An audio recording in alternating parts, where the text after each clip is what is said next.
Inside Siskiyou. Real news, real people, real close.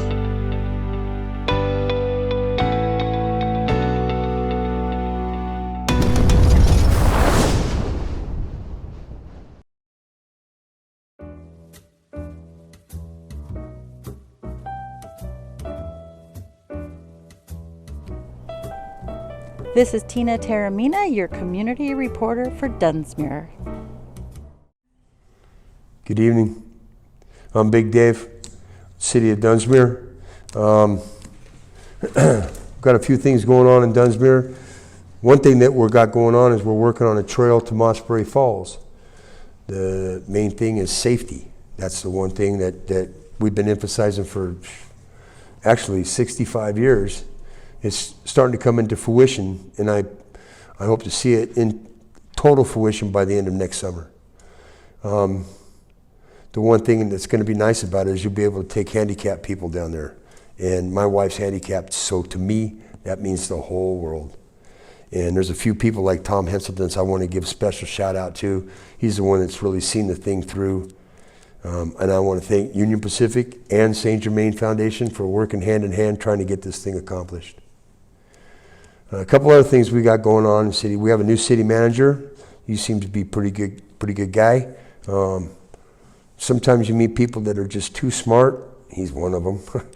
He's got a lot of experience, and we're really glad and grateful to have him, and fortunate to have him.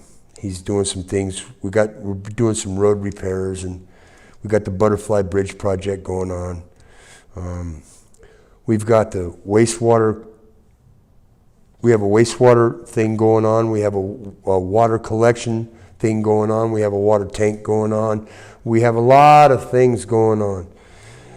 One thing that we have going on, though, is there's not a whole lot of money in the bank.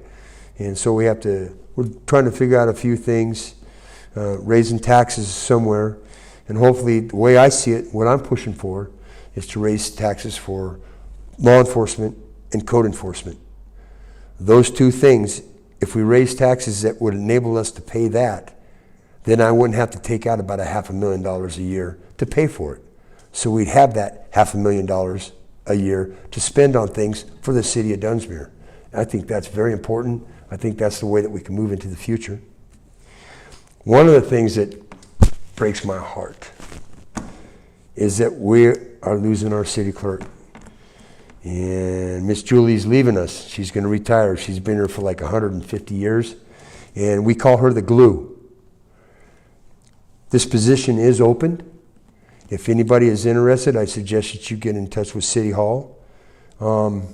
She's retiring March, so there's not much time.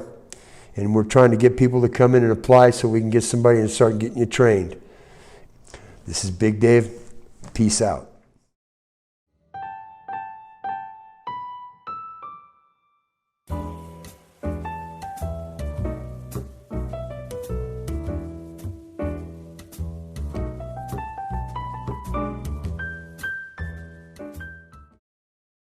Well, what do you do here, Ernie? I'm a volunteer. I'm president of the board right now, and I do other things like patch and paint between shows and help out in the gift shop and whatever needs to get done. And what is the name of your art museum? The Siskiyou Arts Museum, and we've been here since 2013. Excellent. So tell us a little bit about what you guys do here at SAM, or Siskiyou Arts Museum. Yeah. Every second Saturday of the month, we have a new art show opening. So we have 2 different galleries, and we have a gift shop. And so every month on the second Saturday, there's something new to see here. And that ties into the whole second Saturdays in Dunsmuir, where there are a lot of different events going on the same day at different businesses around town. So we're just trying to get people to come to Dunsmuir and, of course, come to the art museum. And what kinds of things do you sell in the gift shop? Gift shop is local artists, so whether it be jewelry, paintings, prints, other works of art, things like that. Oh, and also some CDs of some local musicians. Okay, excellent.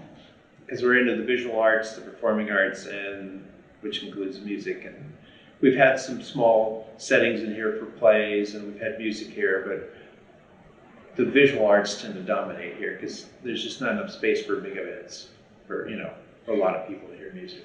But And do just local artists show here, or? it's mostly local artists, and by local we mean Siskiyou, Shasta County, and some from Ashland, Oregon. But occasionally we have a show that brings in somebody from San Francisco or Sacramento or other places like that. And then there's different shows coming up. One will be quite an exciting show is in June, when we're going to have, it's called the Black Butte Center for Railroad Culture Moniker Show, and it'll be about historic railroad graffiti. Oh, excellent. And that's during railroad days, so it all ties in together. So we're trying to tie more of our openings into other things that are happening. Well, one thing you can always do, you can go to our website, it's siskiyouartsmuseum.org, and you can find out the openings. That's a great idea.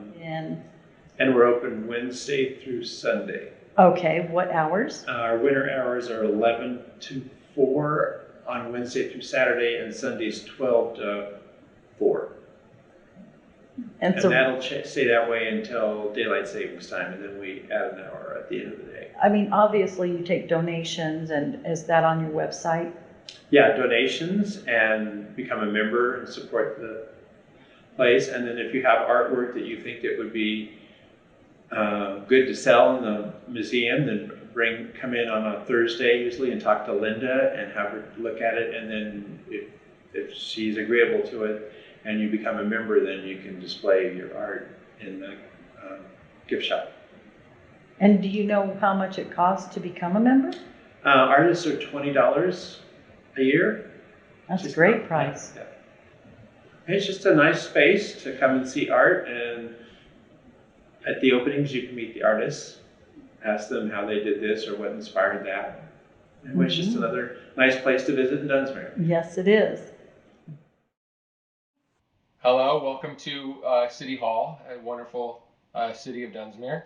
We are right here in front of the Chamber of Commerce door. Please feel free to enter at your leisure. Wonderful people work here, very fantastic. They have a lovely schedule of events, as you can see here, which you can pick up at the Chamber of Commerce or right here in City Hall. We have railroad days, Easter egg hunts, pancake breakfast, awards dinners, yard sales, railroad days events. You're going to want to check that one out. Great railroad things. Botanical Gardens Tribute to the Trees concert. If you like music, go for it. State of the Jefferson Brew Fest. Fantastic brews, lots of good breweries. They do a great job. Super fun. We've got the River Garden Symphony, Music on the Mountain. We got Metal in the Mountains, steampunk festivals, Jazz in the Canyon, some good jazz. We got Allison and Victor, plug for them. Holiday crafts fairs. We've got the Rotary Global Thanksgiving Dinner. Come get stuffed with turkey, mashed potatoes. And then lastly, Candles in the Canyon, which you got to go see Santa, and it's really a lot of fun. So come on down. Those are the Dunsmuir events of 2020. And as always, if you're coming to visit, come have the best water on earth.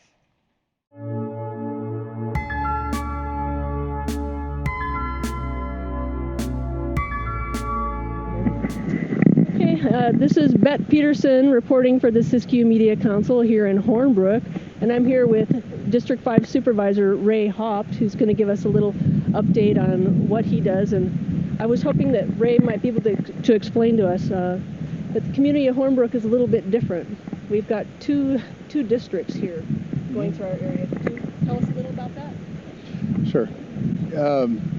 First off, the county supervisory districts are divided up by population so that each one of us have roughly the same amount of constituents.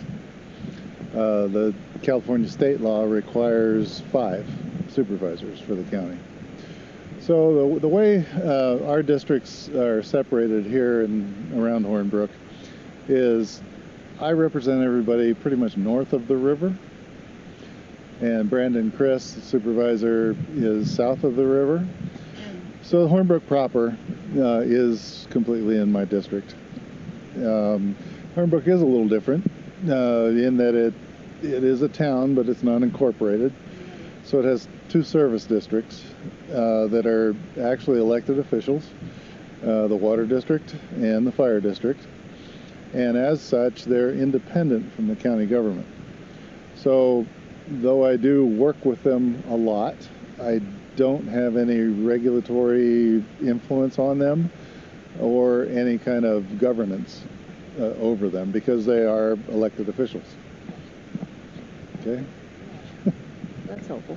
And I was wondering, could you talk about, as supervisor, since Hornbrook's an unincorporated area, we kind of, in Hornbrook, they sort of rely on the county government. What is your job as district supervisor? You told us kind of what isn't in your purvey, but what, as far as taxes and money, I imagine you have a lot of responsibility in that area. Sure. Well, the Board of Supervisors in general is responsible for passing a county budget every year, balancing the budget. We can't go over our budget, can't invent money like maybe the federal government or the state government does. So we balance every year. As part of that, property taxes and some sales taxes and go in to the state level, and then that comes back to us in several different pots. One general fund, which is what most people pay most attention to. That's where all your services are, your police forces and those kinds of things, road department. And then a large portion comes back mandated from the state to spend on state-oriented programs like the Health and Human Services Department and those. So the budget's a big piece. But along with that is what I consider myself mainly is your lowest level elected official. So people call me for just about anything. And what I do most of the time is just fix things for people. People will get frustrated with county government. They'll get frustrated with a federal government or a state government.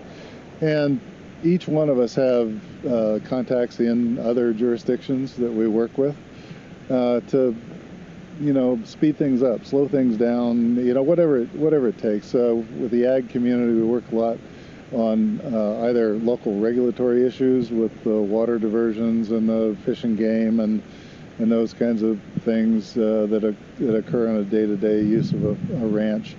When that doesn't work, we'll jump up to the next level at the state and pay a visit to some directors down at the Sacramento and fix some problems for people that way. We regularly interface both the state and federal entities on legislation, influencing legislation, that kind of thing. And then we also do quite a bit of most of my work actually that the public doesn't see is the legal work that we do in our closed sessions, mainly to protect the citizens of the county and protect their best interests in the government. I'd like to talk to you some more about that maybe in the future. Sure. But right now, I wanted to maybe get an update. You and I think Lisa Nixon went to Washington, D.C. not too long ago. Can you give us a little update about what that was all about? Yeah, it was a little over a year ago. And every year, what I didn't know when I was going was that the Trump administration initiated something that we got to participate in. And that was Washington politics, you see it on the TV, but there's a lot of lobbyists doing special things for special people and everything else. So a lot of that hobnobbing going on, that kind of thing. Well, the Trump administration from the beginning decided that they wanted to hear from the ground first. And I was going back, and Lisa was going back as part of NACO, the National Association of Counties, was our host. But what we didn't know when we left here was that NACO had not even been allowed in the White House yet. They were not allowed until this administration had heard specifically from every county supervisor who would come to the White House and talk to them. So while I spent a week back there, and Lisa just about that long. I spent most of my time visiting secretaries, undersecretaries, and staff on issues that affect the county, like the dam removal process, the regulation around water, the forest fires, the Klamathon fire, and the ability of the rural towns to try and recover, when those kinds of things happen, because they don't have a lot of resources on their own to do that. So that was pretty much a lot of that. And then there was a day set aside where we had a tour of the White House. The security getting in was incredible, I'll tell you. And then we spent better than a half a day with the White House staff. And they did a lot of presentation, question, answers. And then we had a big surprise. Donald Trump himself came into the meeting room, and the meeting room wasn't that big. It was probably maybe sat about 50 people in there. So the county supervisors were kind of in a theater arrangement. President Trump came in. He spoke off the top for about 15-20 minutes, and he spoke specifically about the Carr fire and the Klamathon fire and some of the other things locally. And then he took about 15 questions from the audience. I took a lot of pictures. I was about 10 feet from him. It was pretty neat. So I'd love to talk with you some more and get some more in-depth, answers about some. There's a lot to talk about. Yeah. But just for now, what would you like the people of Hornbrook to know that maybe they don't know, or what would you like to share with them? Okay. A couple things. One, I hear a lot of times people will call about the fire department, and the fire department struggles both with finances and staffing, and people feel like they're not protected at times. I'll tell you that the county has something called the Amador Agreement, and the county pays CAL FIRE an amount of money every year to staff an extra engine at Hornbrook at their CAL FIRE station for protection of the town. And with that agreement, it would be kind of dicey, but that you can rest assured that we're not going to leave you, without that kind of response. The other thing is that the water district, I know it's taken a really long time, but I'll tell you, it has been fraught with roadblock after roadblock, but we're on the right track, and I don't want to say it's going to happen tomorrow. But right now we're working through the last little bit of the 25% required for the district to come up with, and I'm working with Senator Dolly on that because he sponsored some legislation to forgive that back 2 years ago, and we're still wrestling the water board. It's me and the county administrator are wrestling the water board to relinquish their insistence on paying back that 25%. So after we clear that, it looks like we're good to go. So that would be some great news. That would be great. Yeah. Okay, well, thank you for coming out here. We're here. I don't know. Can you see? We're here at the Klamath River. Oh, there's a fishing boat going down there right now. And at the intersection of the bridge is the Copco Bridge there. The Klamathon Bridge. And I guess we'll sign off until next time. Hopefully, the Siskiyou Media Council will have us interview you again, hopefully in the near future. So, thank you very much, Ray. Thank you. Thank you. Sure. Well, hello. This is Bet Peterson reporting again from Hornbrook, California, and I'm here in St. John's Catholic Church, a decommissioned Catholic church owned by Elaine and Richard Mellon. And this Saturday, February 8th, the church is going to be reopened for a short time to have a memorial service, a celebration of life service for Carol Eastman, who used to own the old Last Chance Saloon here and was also the secretary for the Hornbrook Community Association. So here today I'm with Pat Miller, who's the current president for the Hornbrook Community Association. I was hoping maybe you could tell us a little bit about, can you tell us a little bit about Carol, and why is it important that we remember Carol here at this church? but she belonged to this Catholic church and was a devout Catholic in Wisconsin. And she even figured out devious ways to get people to join. So one night at the bar, she talked a few fellas into coming to the church. She says, if you come to the church with me tomorrow morning, I'll open the bar right after church. So that is one way to get people to join the church. But anyway, she was a staunch advocate of property rights.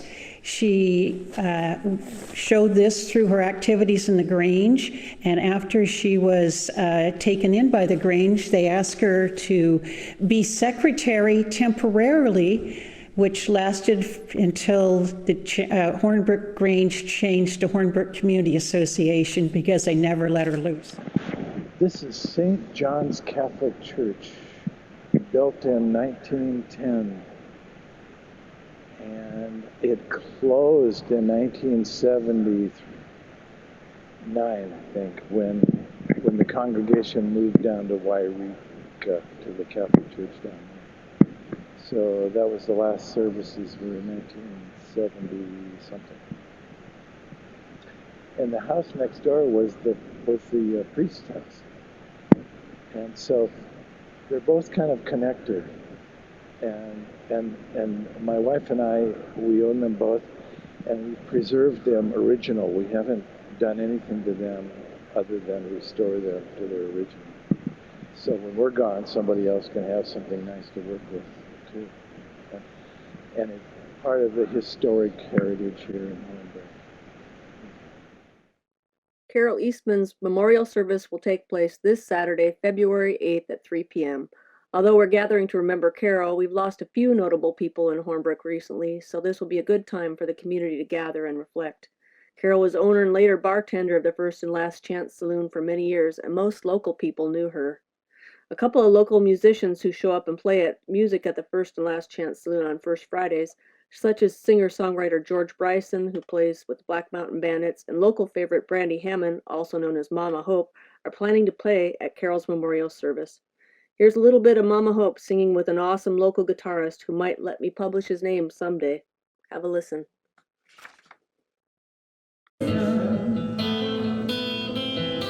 Listen closely to what I say. You can do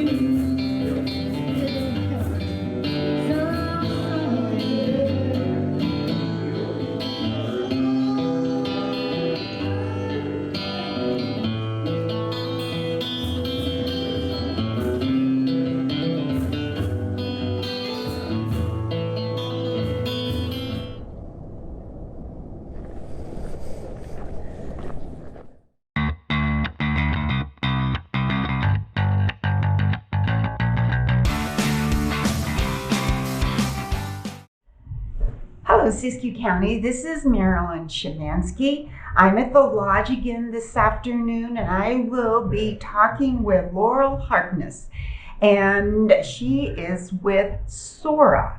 And I'm going to let her tell you a little bit about what's going on now with SORA. I'm with the Siskiyou Outdoor Recreation Alliance. That's what SORA is.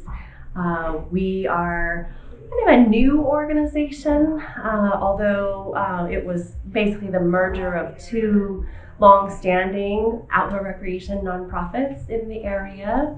Mountain Runners, who operate the 4th of July Walk Run. I think this is our 40th year, 41st year, something like that. It's been going on for a long time.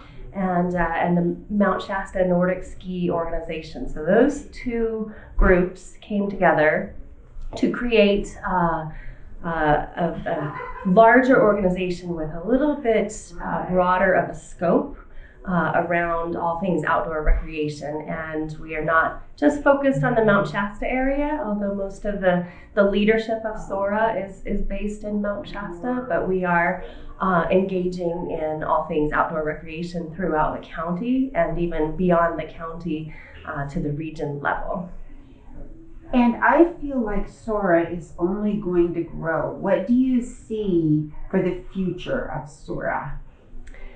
Well, as a longtime resident of Mount Shasta, and I've lived here, so I think this is 17 years now, and I moved here because of the outdoor recreation in the area. I am a whitewater kayaker, a skier, a hiker, a backpacker, all of those things, and we're blessed in Siskiyou County to have access to all of those things. And you know, a lot of our circle of friends too are here, and they stay here in this area because of the access to outdoor recreation. So we only want to see opportunities grow within this community. We feel like we're just on the verge of something amazing. You know, throughout the nation, we see communities really creating their identities around outdoor recreation, and we see that Siskiyou County and Mount Shasta in particular can really begin to do that in a unified way. And what we find with the Siskiyou Outdoor Recreation Alliance is we're kind of filling an abyss, we see, in terms of we had a suspicion that the demand was there to serve, you know, the greater outdoor recreation community, but until we actually put the name on the organization, you know, and the door started knocking, then we realized we're really on to something. So, and one of our advantages is we have staff. You know, we're not an all volunteer organization, so it's a real differentiator in a community like this. And so we are fortunate to have some capacity. And our wonderful executive director, Justy Hansen, who is a point of contact for local government, for the land management agencies, and can serve as a little bit of a hub and a resource to other organizations who are also doing great work in the area of outdoor recreation. So outdoor recreation is an important part of our economy here in Siskiyou County. And rural counties throughout the West, actually. This area, of course, historically has been reliant on what you'd consider extractive industries, you know, forestry in particular, in some areas it'd be mining. For lots of different reasons, those industries are not as active now, and so outdoor recreation is emerging as a strong replacement for that. And there are a couple of national organizations that measure the impact that outdoor recreation has on the economy. And I guess some figures for California are that, and this is measured by the Outdoor Industry Alliance, out of Colorado, but they base their economic figures on expenditures, and California it's a $92 billion industry in just California alone. And wow. Among the states, that's the largest. So it's very significant. The other outfit or agency rather that measures the economic impact of outdoor recreation is the BEA. So it's the Bureau of Economic Analysis. And they measure outdoor recreation as a line item in the gross domestic product. And in California, I don't have my figures quite straight, but I believe it's about a $55 billion GDP line item in California. And if you start to compare that with other industries in California, like for instance the wine industry, I think they're very close actually. And you think of the wine industry in California as being a very large industry, and here we have outdoor recreation emerging as almost its equal. So the Siskiyou Outdoor Recreation Alliance, we've got our hands in a lot of things. We've got a pretty full pipeline, and we categorize it into two main categories. So we've got our programs and events, and then our advocacy and stewardship programs. So I'll talk a little bit about each of those, just so people have some awareness around what we're doing as an organization. With our programs and events, you know, we've got the Mountain Runners 4th of July Walk Run, you know, one of the largest events in the community of Mount Shasta. And that's you know, helps bring in quite a bit of a revenue to help support our staff, our operations.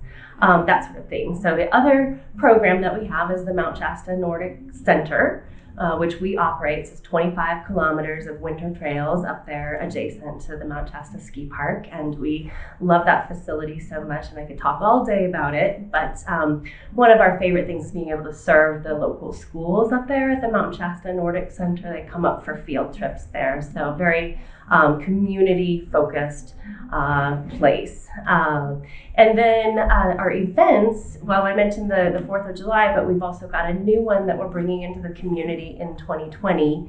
And it's a gravel bike race, and it's called Grinduro, and it's a Grinduro. And Grinduro is actually a global event that's hosted in 6 locations throughout the world.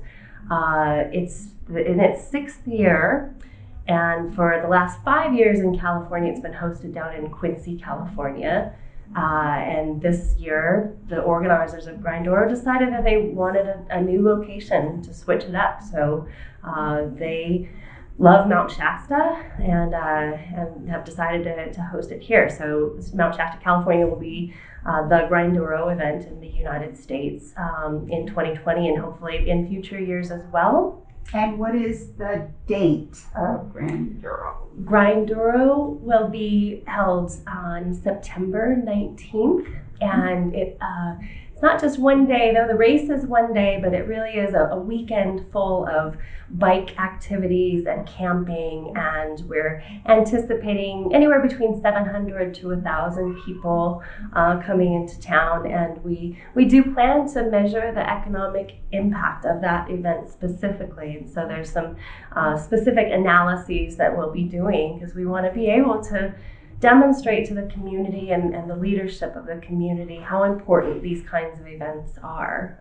for the area. So SOAR also engages in advocacy and stewardship, and it's one of our strengths is working with local land managers as well as local government on creating outdoor recreation friendly policies, let's say, and also making sure that the land management planning processes really put some focus on ensuring that we have really great outdoor recreation facilities and infrastructure, because we're really interested in the sustainable growth of outdoor recreation over a long period of time. Well, Laurel, thank you so much for spending this time with us.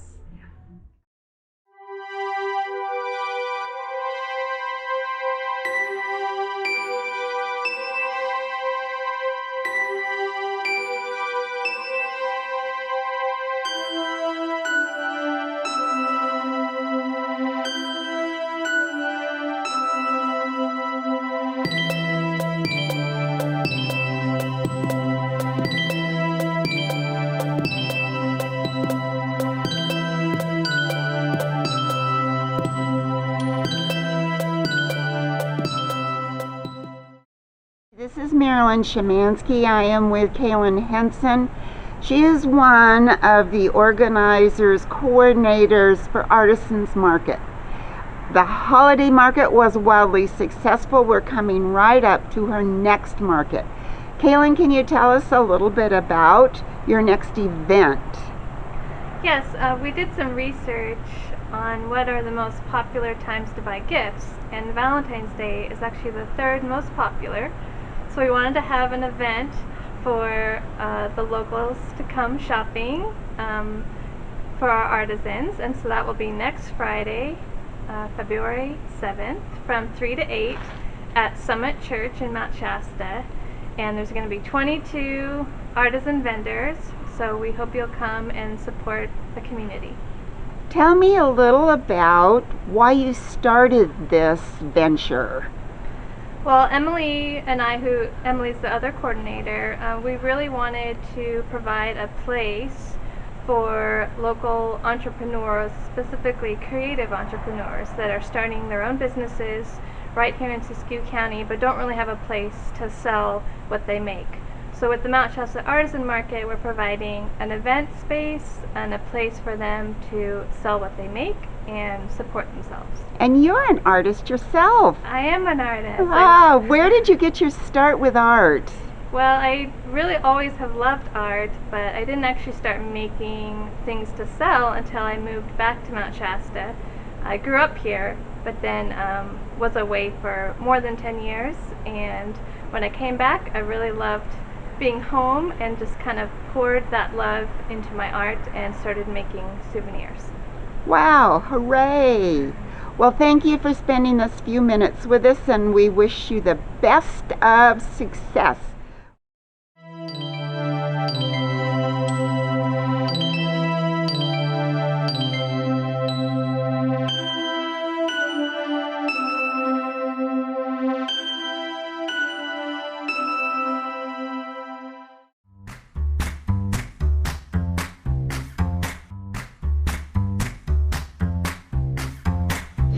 This is Lena reporting from the Wairika Hospice Super Bowl sale. Everything in the store is half off, and the store is packed right now. Lots of fun and lots of shopping. Okay, so I'm John Michael Patterson. I'm here with Lena Tattersfield. We're filming for the Siskiyou Media Council. This is the 8th annual Hospice Shop Super Bowl party. I've been a volunteer for 6 years now, almost. I've been with Madrone Hospice since 1998, and I'm currently on the board of directors. Today, I'm here at the hospice shop for Super Bowl party, where we sell everything half off. Proceeds all go to support the Madrone Hospice House. You know, Madrone Hospice serves hundreds of people every year, and you couldn't support a better organization in the county. So come out every Super Bowl Sunday and join us. Hey, my name is Gaynell Irvine. I'm retired U.S. Forest Service. I retired in 2005, and hospice was at the top of my list of the places I want to volunteer or wanted. So I've been here ever since. And the reason I'm here is because they were so wonderful to my mother and my brother at the end of their life. I can't say enough good about hospice. Thank you. Back lines are 30, okay? I think our two that we had left. You did good. Okay. All right. All right, there are. These birds go up to mediums. Hi, I'm a regular customer at the hospice third store. I've been coming here since I was a little girl. My mom raised me to school shopping right. We love the hospice store. It helps the community, and the staff is friendly. And without the hospice store, a lot of the community, people in the community will not be able to foreclose on. The hospice does a lot for the community, and this is one of my favorite stores. Oh, that looks good.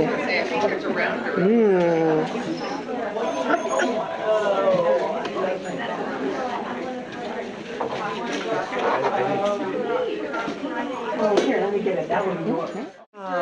We want to thank everyone for coming here today and supporting Madrone Hospice. All the money from today benefits the hospice house. And as a retired RN case manager, I can only tell you how much the nurses and all the residents and the patients will appreciate that. Also the staff. There's the chocolate chip. Let's have.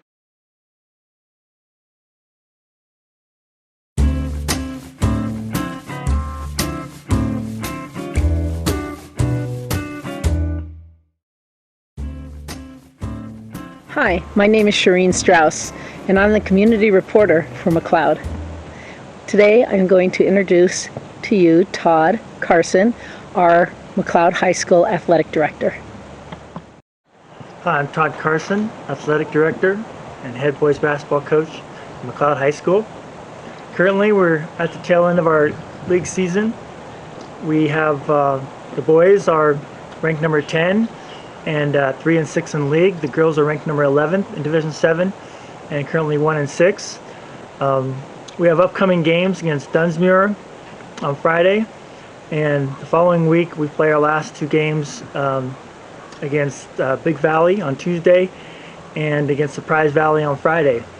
Then the boys will most likely head into playoffs after that, and once our basketball season ends, we'll start into the spring sports, which are baseball and track and field, and we have 2 full teams there, so we're looking forward to a fun, exciting spring season. This is our first year of baseball in 17 years, so we're really excited about that. You can keep up to date with us on our Facebook page at McLeod High School or Max Preps McLeod High School, and we look forward to seeing you out on the ball field.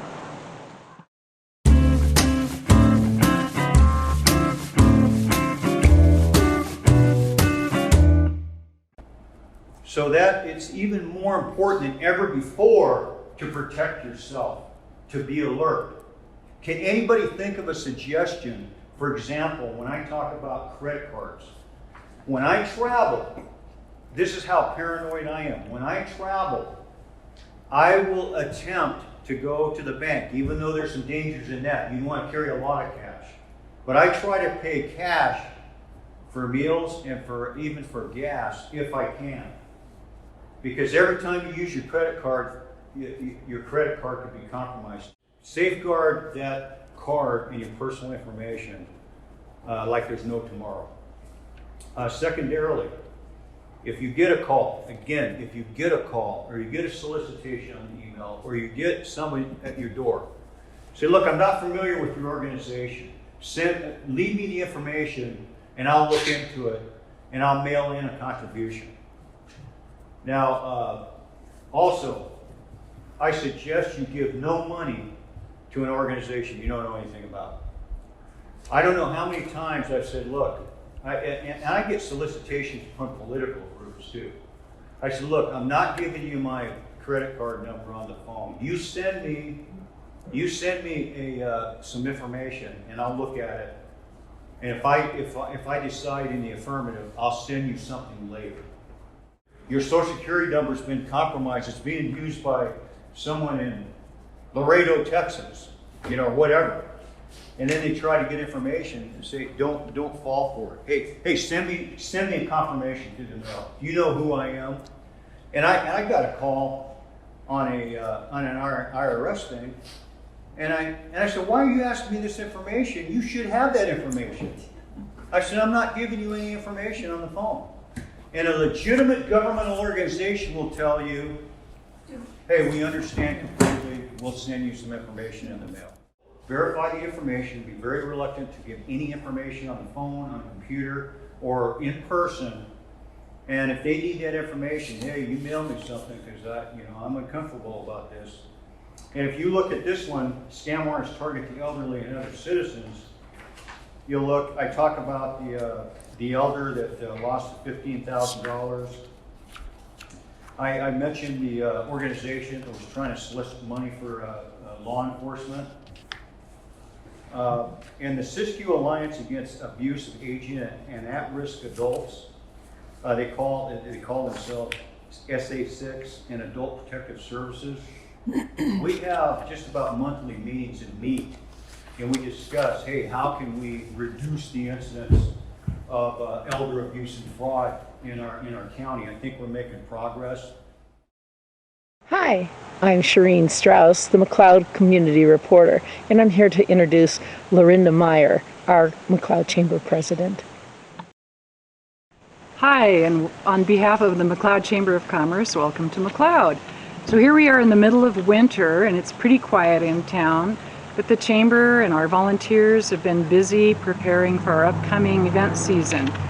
We have in February a high tea event held at the McLeod Hotel on February 15th, so contact the hotel directly for your reservation.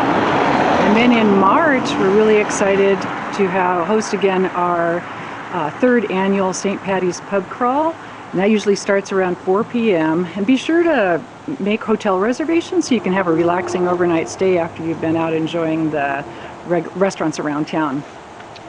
Mountain Talks, which we started last year as a speaker event, will be continuing in 2020 as an ongoing speaker series. And our first speaker this year will be Lori Wayburn from the Pacific Forest Trust. And Lori's going to speak at Axe and Rose on April 4th. So check our website for more details and to make your reservation for that event.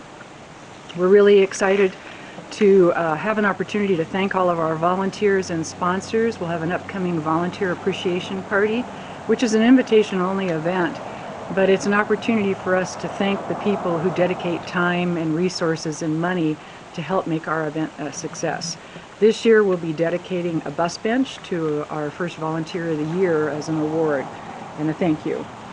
Our McLeod Beautification Committee has been meeting and working on some projects about town that we hope to be initiating this year. So keep an eye on some really awesome things that'll be helping improve the look of the town. So for the rest of our events, such as Mushroom Festival, which is this year we're calling the Mushroom Music and Wine Festival, which will be held Memorial Day weekend. We'll have an upcoming Bluegrass Festival, Mountain Bluegrass Festival, our car show, flea market, apple harvest festival, and so on. See the McLeod website at mcleodchamber.com, and we'll see you in McLeod.